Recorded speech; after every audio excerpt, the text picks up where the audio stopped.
તો અમરેલીમાં તસ્કરોનો તરખાટ જોવા મળ્યો છે। જાફરાબાદની નર્મદા કોલોનીમાં ચોરીની ઘટના બની હતી। બે રહેણાંક મકાનમાં તસ્કરો દ્વારા ચોરી કરવામાં આવી હતી। તો નર્મદા સિમેન્ટ કંપનીના એચઆર હેડ પરચેસ હેડના મકાનમાં ચોરી કરવામાં આવી હતી અને તિજોરી તોડીને ચોરીને અંજામ આપ્યો હતો। સોના ચાંદીના દાગીના સહિત ₹7 લાખથી પણ વધુની ચોરી કરવામાં આવી। આ ઘટનાની જાણ પોલીસને કરવામાં આવી હતી, ત્યારે પોલીસે સ્થળ ઉપર પહોંચી વધુ કાર્યવાહી હાથ ધરી છે।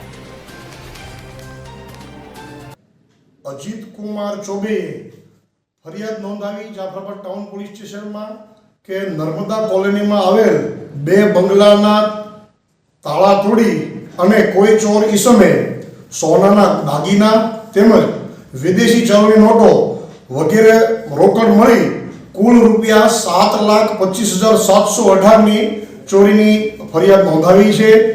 આ કામના ભોગ બનનાર છે લલિત ગુપ્તા અને વિકાસ વર્મા કે જેઓ ગત 9 તારીખથી લગ્ન પ્રસંગ સબબ બહારગામ ગયેલ હોય, અમને તેના મકાનમાં ચોરી થયેલ હોય। આ બાબતે પીઆઈ જાફરાબાદ તેમજ એલસીબીનો સ્ટાફે સાથે રહી અને ટેકનિકલ સર્વેલન્સ તેમજ હ્યુમન ઇન્ટેલિજન્સની તપાસની અલગ અલગ ટીમો બનાવી તપાસ હાથ ધરી છે અને ગુનો ડિટેક્ટ કરવાના પ્રયત્ન હાલ શરૂ છે।